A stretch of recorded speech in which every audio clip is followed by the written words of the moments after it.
इस कार्यक्रम के प्रसारण पुण्यार्जक हैं श्री राजेंद्र प्रसाद जैन, श्रीमती ममता जैन, श्री प्रशांत जैन, श्रीमती दिव्या जैन, पारस जैन, श्री भरत जैन, श्रीमती सौम्या जैन एवं समस्त परिवार मुंबई।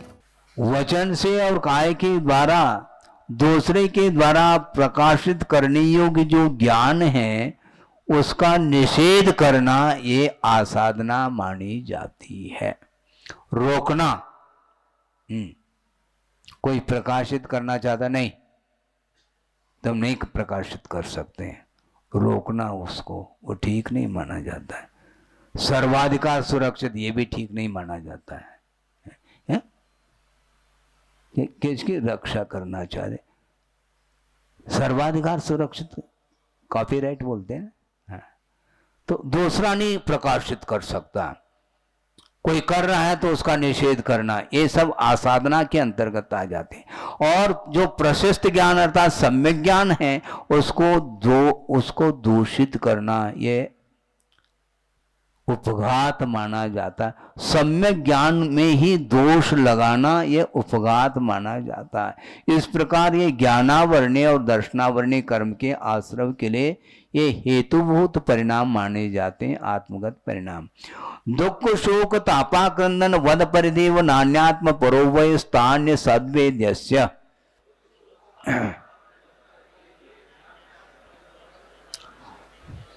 असाता वेदनी कर्म के आश्रव के लिए कारण कौन कौन से? दुख, असाता वेदनी से बचना चाहो, पीड़ा लक्षण परिणाम दुखम, ऐसे आत्मगत ऐसे परिणाम हैं जो कि पीड़ा को लिए हुए हैं, उसके माध्यम से उसको दुख बोलते हैं, उसके द्वारा असाता वेदनी का आश्रव होता है। शोक का अर्थ क्या? जो अनुग्रह करने वाले जो संबंधी जन हैं उनका विच्छेद होने के उपरांत जो मन में विकलता आती है उसका नाम शोक कहा है, और यह शोक छठे गुणस्थान तक होता है और असाता वेदनी के आश्रव के लिए कारण है। साता वेदनी का आश्रव नहीं होगा, भले ही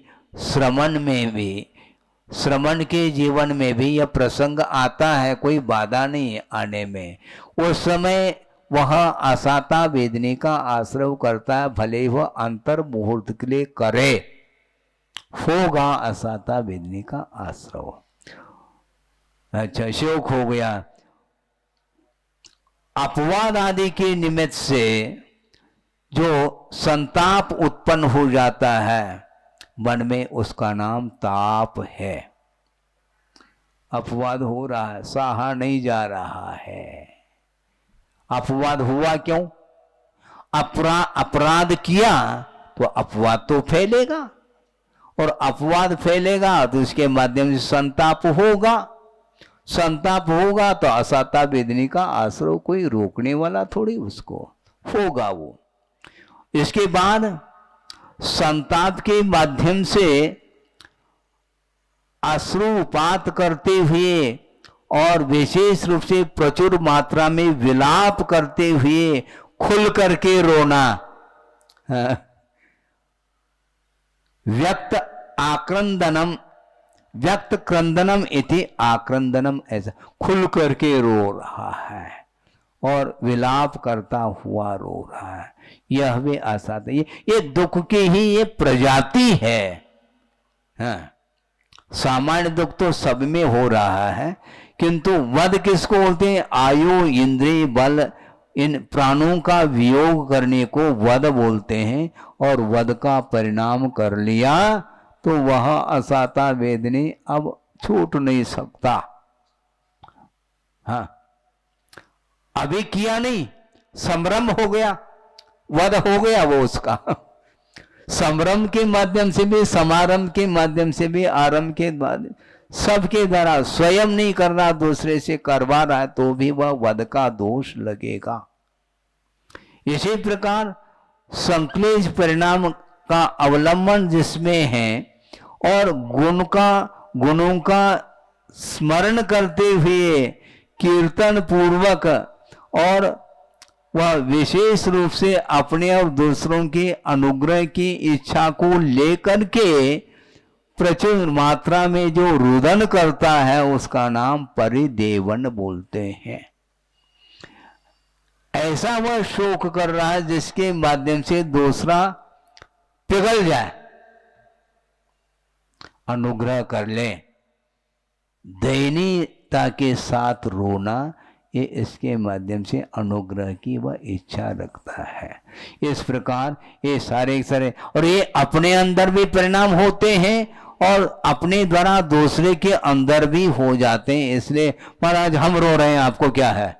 रोना तो एकांत में रोना, क्योंकि आपका प्रभाव मेरे तक भी तो आएगा। हाँ? भगवान के सामने रो, चल जाएगा। अपने सामने यदि मान लो रुदन होगा, निश्चित रूप से उसका प्रभाव दूसरे के ऊपर भी पड़ता है। आगम कह रहे हैं आत्मस्त परस्त उभयस्थानी, ऐसा कहा। अपने भीतर भी परिणाम है, उसके द्वारा दूसरे के भीतर भी परिणाम आ सकते हैं, दोनों में परिणाम उत्पन्न हो सकते हैं। ये असाता वेदनी के आश्रव के लिए कारण है। भूत प्रत्यनुकंपादान सराग संयमादि योग क्षांति शौचमिति सद्वेद्यस्य।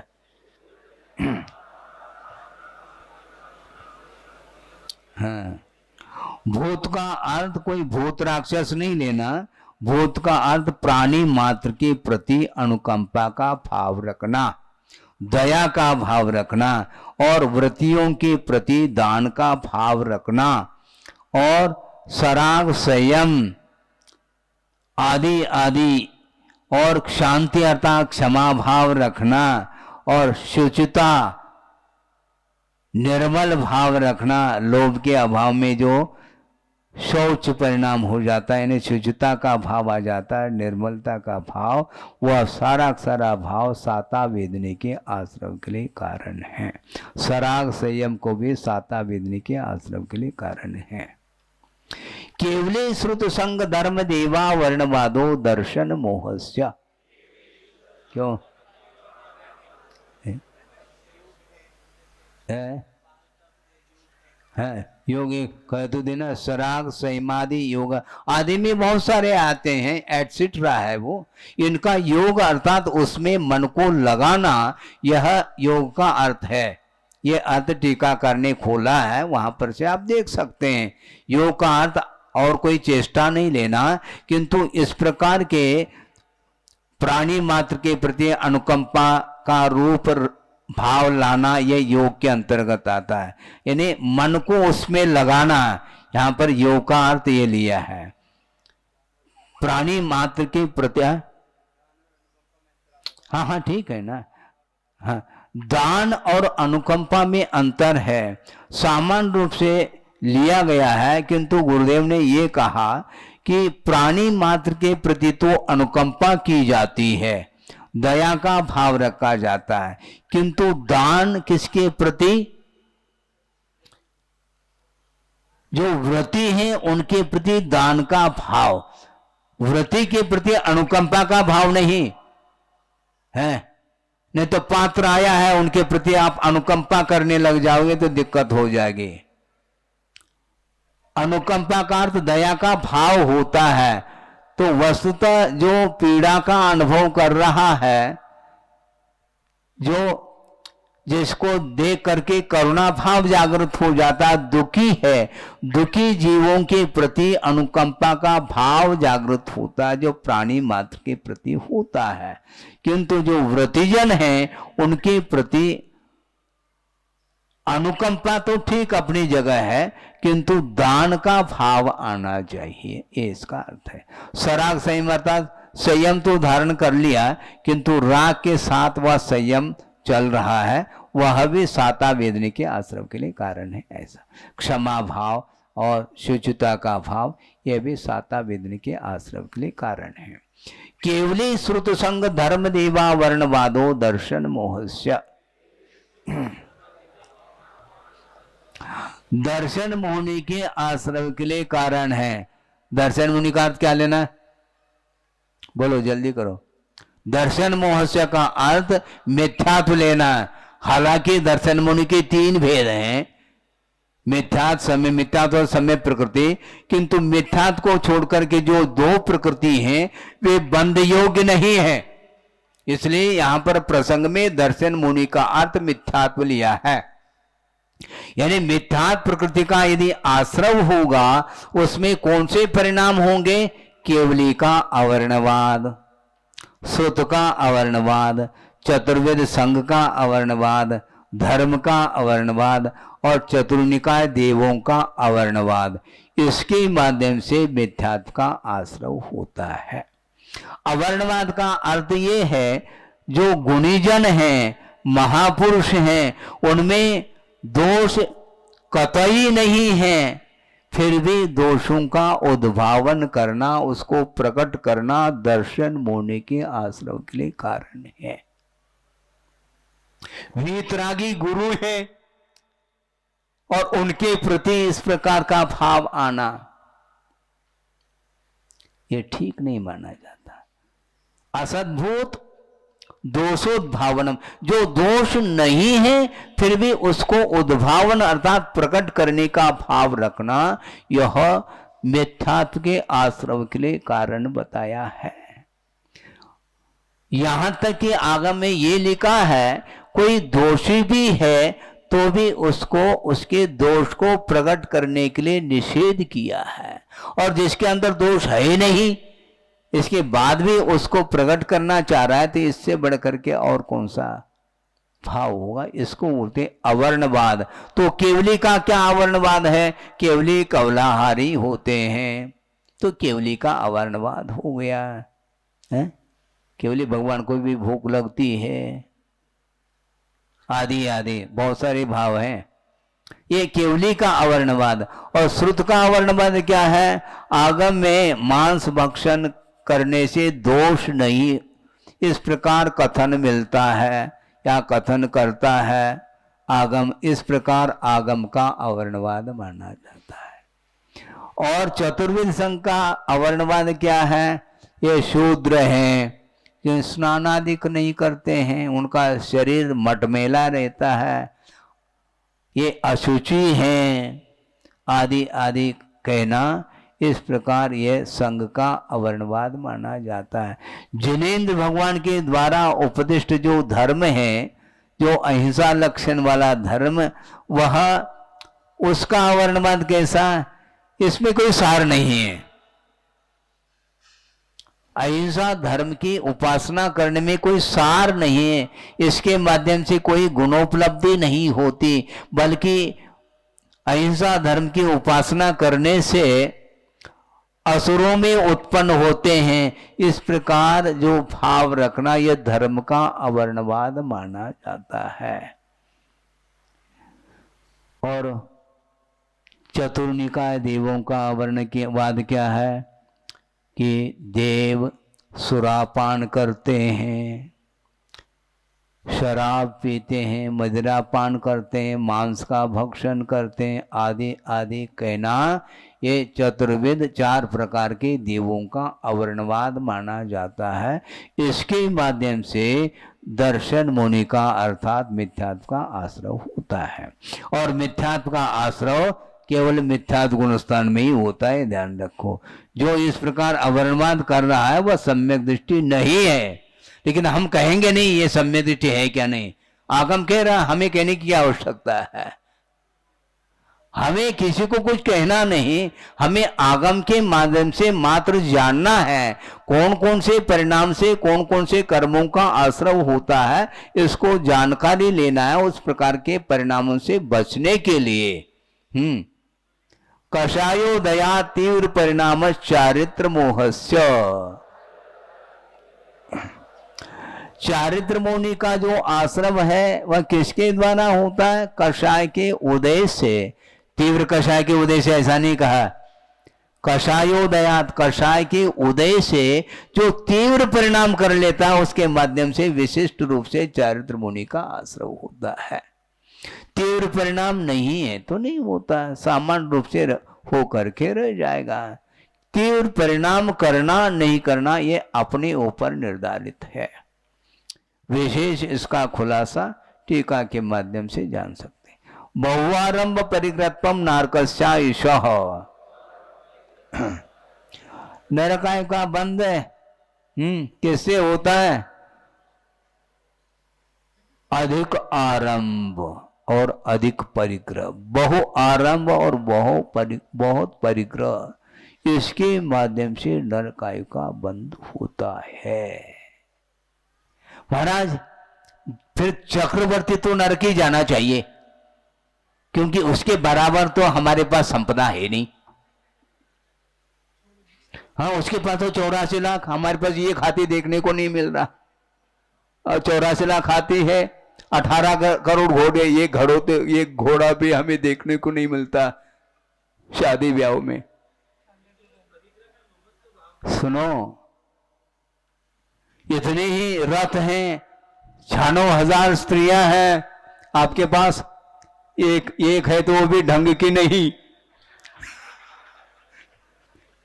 इसके बाद भी मूर्छा है, ये ध्यान रखो। उतनी सुंदरता है नहीं, कुरूप है, फिर भी छोड़ नहीं पा रहा है संसारी प्राणी। इसको बोलते हैं मूर्छा। वस्तुतः चक्रवर्ती की जो संपदा उसको जो मिली है, उसने आरंभ नहीं किया वर्तमान में, उसने परिग्रह का संचय नहीं किया, किंतु अतीत में जो पुण्य का अर्जन किया था, उस पुण्य का यह फल उसे मिला है। उसने कोई दुकान मकान चलाया नहीं है, ध्यान रखो। हाँ, किंतु उसके साथ यदि मान लो मूर्छा का भाव रखता है तो वो भी उतर सकता है। होंडा और सर्पिनी की देन है, 2 चक्रवर्ती नीचे पहुंचे हैं। वैसे देखा जाए चक्रवर्ती या तो स्वर्ग जाएगा अथवा मोक्ष जाएगा। तो अति मात्रा में आरंभ और परिग्रह यह नरकायु के आश्रम के लिए कारण है। अननेसेसरी, अनावश्यक यदि परिग्रह का संचय करते हो, निश्चित रूप से यह सूत्र लागू होगा। अनावश्यक ठीक नहीं, क्योंकि पाप को धोना है तो जितना आवश्यक है उसको भी धोने के लिए धार्मिक क्रियाओं को करने के लिए कहा गया है।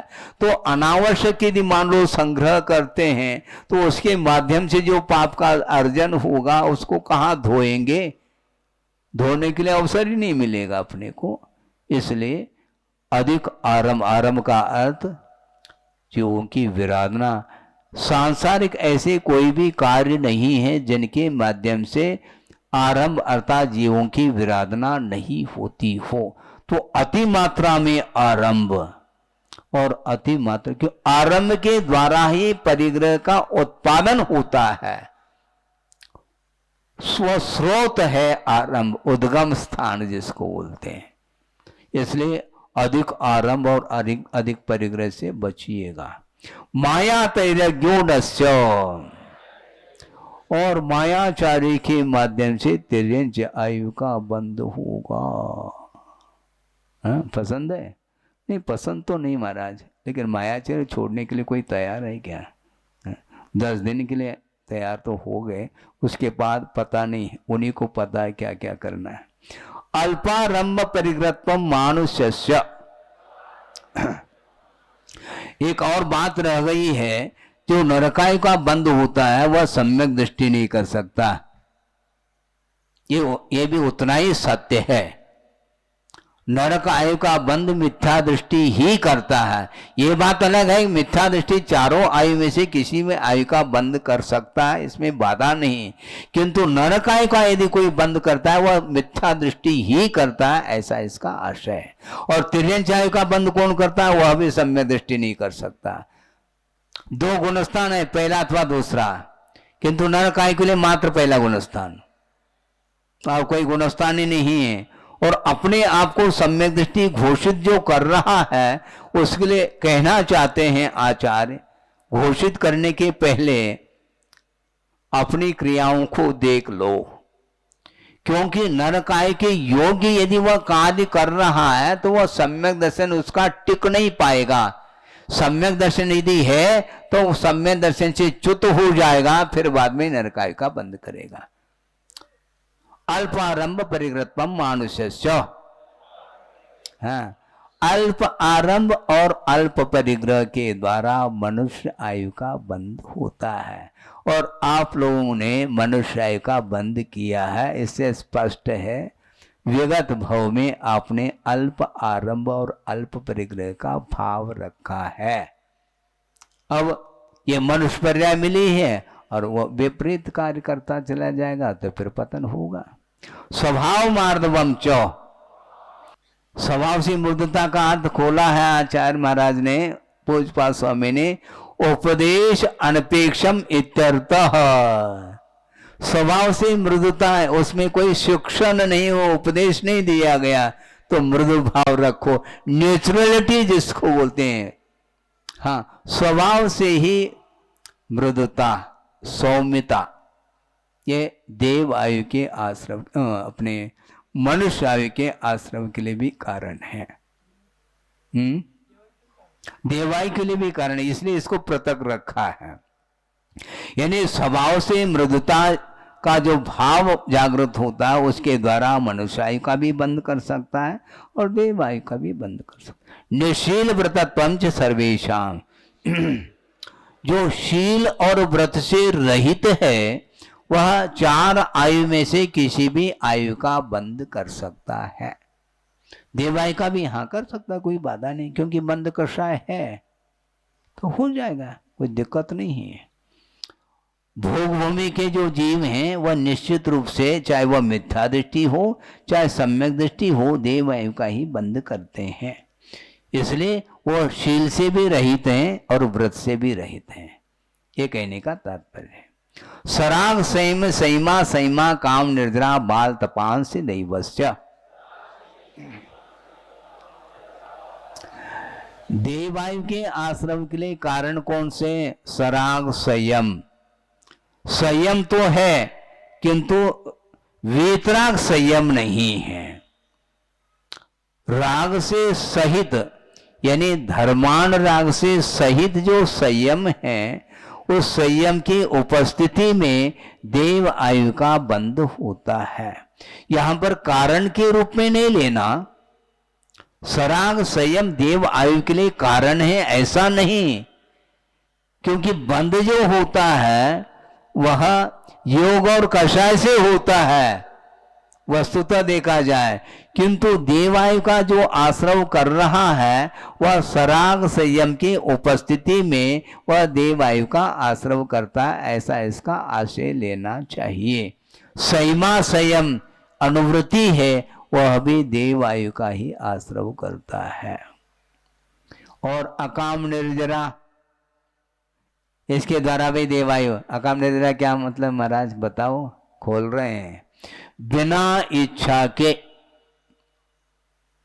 अकाम निर्जरा, मान लो किसी ने चोरी कर ली, ठीक है, अब उसको जेल हो गया, ये भी ठीक है। अब जेल में बैठा है और उसके लिए समय पर भोजन नहीं मिल रहा है तो सहन करना वहां पर है।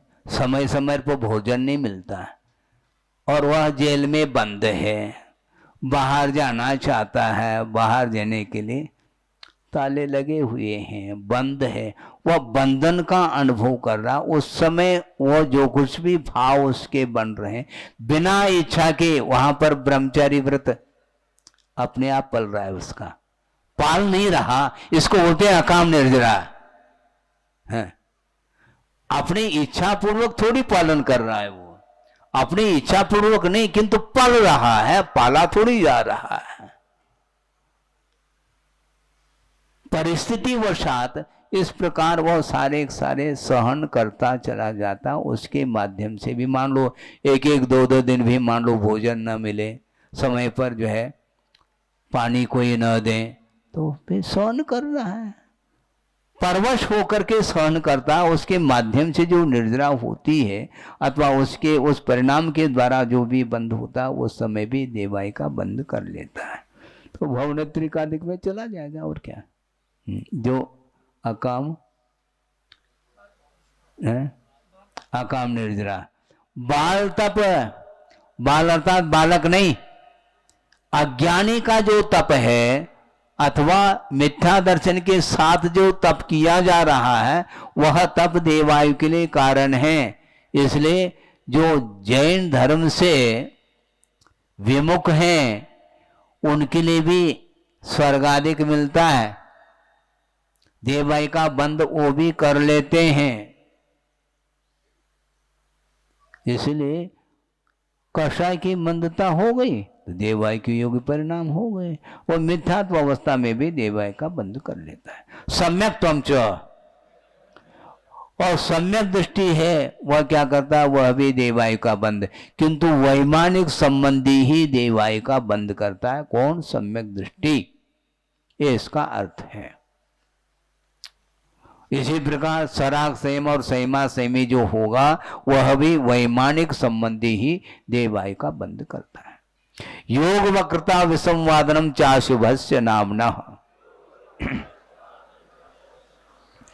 हाँ, अशुभ नाम कर्म का बंद किसके द्वारा? योग की वक्रता, कुटिलता, उसके माध्यम से।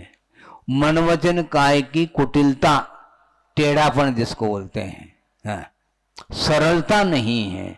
और विसंवाद, बात बात पर वह विसंवाद करता है, उसके माध्यम से अशुभ नाम कर्म का बंद कर लेता है। तद विपरीतम शुभस्य, ठीक उससे विपरीत अर्थात योग की सरलता और विसंवाद का अभाव, ये शुभ नाम कर्म के प्रकृति के आश्रव के लिए कारण है। अब मात्र योग की सरलता और विसंवाद का अभाव हो जाएगा तो शुभ नाम कर्म का बंद होता है, ये कहा गया है। तो वो शुभ प्रकृति में प्रशस्त नाम कर्म संबंधी जो प्रशस्त प्रकृति है उनमें तीर्थंकर प्रकृति भी है, उसका आश्रय भी हर कोई करने लग जाएगा। हाँ, हम भी योग की सरलता रख देंगे ताकि तीर्थम प्रकृति का बंद हो जाए, नहीं, उसके लिए तो स्थूलाकरण भावना है, दिया जा रहा है।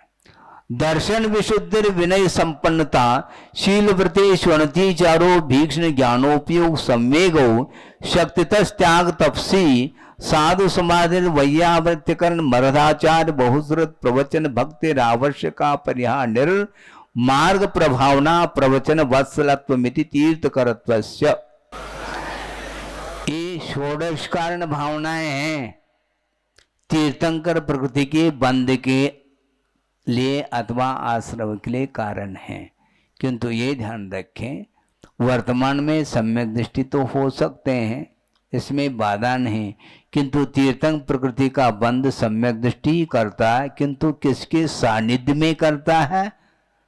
तो आगमकार ये कह रहे हैं केवली श्रुत केवली के सन्निधान में ही तीर्थंकर प्रकृति का बंद होता, उनके पाद मूल में ही होगा। और कौन करता है? वह कर्म भूमि का मनुष्य, और उसमें भी नरा, नरा केवली दुगंते, केवली और श्रुत केवली के पाद मूल में कर्म भूमि का जो मनुष्य, उसमें भी जो पुरुष है वही तीर्थंकर प्रकृति का बंद करता है। वह भी सम्यक दृष्टि होना चाहिए। मिथ्या दृष्टि कभी भी तीर्थंकर प्रकृति का बंद नहीं कर सकता। तो तीर्थंकर प्रकृति के बंद की योग्य परिणाम कौन से हैं? तो ये षोडश कारण परिणाम हैं, इनका उल्लेख यहां पर कर रहे हैं। दर्शन विशुद्धि, सम्यक दर्शन की निर्मलता, इसको समझने की आवश्यकता है, बहुत सूक्ष्म विषय है ये। दर्शन विशुद्धि का अर्थ सम्यक दर्शन की निर्मलता, लेकिन ये ध्यान रखें कि सम्यक दर्शन की निर्मलता क्षायिक सम्यक दर्शन से, सम्यक दर्शन में सबसे ज्यादा निर्मलता है, इसलिए क्षायिक सम्यक दृष्टि तीर्थम प्रकृति का बंध का अधिकारी है, ऐसा नहीं। तीर्थंकर प्रकृति के योग्य जो परिणाम है उसके लिए दर्शन अर्थात सम्यक दर्शन की विशुद्धि, ऐसी विशुद्धि जिस विशुद्धि के माध्यम से तीर्थंकर प्रकृति के योग्य परिणाम हो जाते हैं। क्षायिक सम्यक दर्शन नहीं है, क्षोभम सम्यक दृष्टि है अथवा औषम सम्यक दृष्टि है और असंयम की भूमिका में है अर्थात चतुर्थ गुणस्थानवर्ती सम्यक दृष्टि है, तो भी वह तीर्थंकर प्रकृति का बंद कर सकता है, करता है। और एक संयम की भूमिका में श्रमण है और वह तीर्थंकर प्रकृति का बंद करे, ये अनिवार्य नहीं। श्रमण होकर के वह क्षायिक सम्यक दृष्टि भी हो सकता है, होने के लिए कोई बाधा नहीं, किंतु तीर्थंकर प्रकृति का बंध अनिवार्य नहीं है। तीर्थंकर प्रकृति के योग्य जो परिणाम है वह अपेक्षित है। वो कैसे महाराज, कैसे हम बताने लग जाए तो हमें होने लग जाए वो बंध, ऐसा थोड़ी होता है। वो परिणाम ही अलग क्वालिटी के होते हैं। हाँ, उसका हम कथन नहीं कर पाएंगे। दर्शन विशुद्धि, ये मेन, ये षोडश कारण भावना में ये दर्शन विशुद्धि का होना अनिवार्य है। अन्य जो भावनाएं उसमें कम वेशी भी हो सकती हैं, इसमें बाधा नहीं। विनय संपन्नता है, विनय से संपन्न होना चाहिए, तब होगा। विनीत बनो है, बिल्कुल विनम्रता, हाँ, अकड़पन नहीं, विनम्रता। उसमें किसी भी प्रकार से छल का भाव नहीं होना चाहिए। कदम कदम पर जो व्यक्ति हाथ पैर जोड़ रहा है तो उसमें निश्चित रूप से कहीं न कहीं, हाँ, अति सर्वत्र वर्जित। बार बार क्यों, यथोचित विनय करो ना, यथोचित विनय करिए, और भीतर से करना है, लौकिक विनय नहीं। ये लोकोत्तर विनय माना जाता है। लौकिक विनय तो चाहे किसी के साथ होता है, आप लोगों का कोई भी व्यक्ति आ गया मान लो है अतिथि के रूप में, और उनके लिए माल्यार्पण करते हैं और हाथ जोड़ते हैं आदि आदि, ये सब चलता है, वह लौकिक विनय माना जाता है। किंतु विनय संपन्नता का अर्थ सम्यक दर्शन के जो 8 अंग हैं उनका विशेष रूप से पालन होता है, उसमें उसको विनय संपन्नता बोलते हैं। आगे जाकर के अष्टमाध्याय अध्याय में ज्ञान, दर्शन, चारित्र आदि आदि की अपेक्षा से विनय का वर्णन आने वाला है। शील व्रतेषु अनतिचार, शील और व्रत, व्रत का अर्थ 5 अनुव्रत अथवा 5 महाव्रत, और उनके अनुपालन करने के लिए शील व्रत भी होते हैं। 5 अनुव्रत हैं तो उसके लिए शील व्रत का अर्थ ये है 5 अनुव्रतों की रक्षा जिन व्रतों के माध्यम से होती है उसका नाम शील व्रत है। जग व्रत है, देश व्रत है, अनंत अनर्थ दंड व्रत है आदि आदि। गुणव्रत और 4 शिक्षा व्रत, ये 7 शील व्रत माने गए। इन व्रतों में और शील व्रतों में अतिचार का नहीं होना यह तीर्थंकर प्रवृत्ति का आश्रय। निरतिचार पालन करो। कौन करें, कौन करें? वे तीर्थम प्रकृति कौन करें? बंद करो। महाराज आज तो है नहीं इसलिए हम क्यों करें? अरे आप शर्त के साथ क्यों चल रहे हो? भविष्य में यदि आत्मा का विकास करना चाहते हैं तो इन षोडश कारण भावनाओं को भाने में हमें लाभ ही लाभ है। अवीक्षण ज्ञानोपयोग सम्वेगो, अर्थात अवीक्षण ज्ञानोपयोग, ज्ञान ध्यान तपो रक्त, निरंतर ज्ञानाभ्यास में लग जाता है, व्यक्ता आदि में नहीं लगता। और अवीक्षण संवेग, अवीक्षण संवेग का अर्थ क्या है? संसार दुखात नित्य भीरुता संवेग, संसार के दुखों से हमेशा डरना चाहिए, पाप भीरु होना चाहिए। महाराज जो डरने वाला जो है ना वो डरपोक बना जाता है। हाँ है ना, हम डर, आप तो बहुत निडर हो, किंतु हमें डर इस बात को लेकर के होता, हमें पाप से डर है। हाँ, किसी व्यक्ति विशेष से हमें कोई डर नहीं, किंतु हमें पाप बंध से डर है। इसलिए सम्वेग, हमेशा सम्वेग भाव रखने वाला तीर्थंकर प्रकृति का बंध करता है, वह कायर नहीं होता है। ध्यान रखो, कोई कायर करे तो बहुत जल्दी हम अपने आप की प्रकृति को परिवर्तित करने के लिए हम उद्यम करते हैं, वो ठीक नहीं है। संवेग नित्य भीरुता पापों से, ये हो गया। इसके बाद क्या आता है, शक्ति तस् त्याग तपसी, शक्ति के अनुरूप त्याग का अर्थ दान आदिक देना। उसमें अभय दान भी है, आहार दान भी है, ज्ञान दान भी है, औषध दान भी है, उपकरण दान भी, अनेक प्रकार के दान हैं।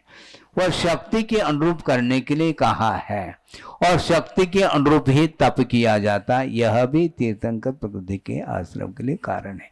साधु समाधि, साधु की समाधि, समाधि का अर्थ वह समाधि नहीं लेना, किंतु श्रवण बना है, कोई व्रति है, अनुवृत्ति भी हो सकता है, महावृत्ति भी हो सकता है, जिसके ऊपर कोई भयानक उपसर्ग आदि आया है, उसको दूर करने का भाव रखना, यह साधु समाधि के अंतर्गत आता है।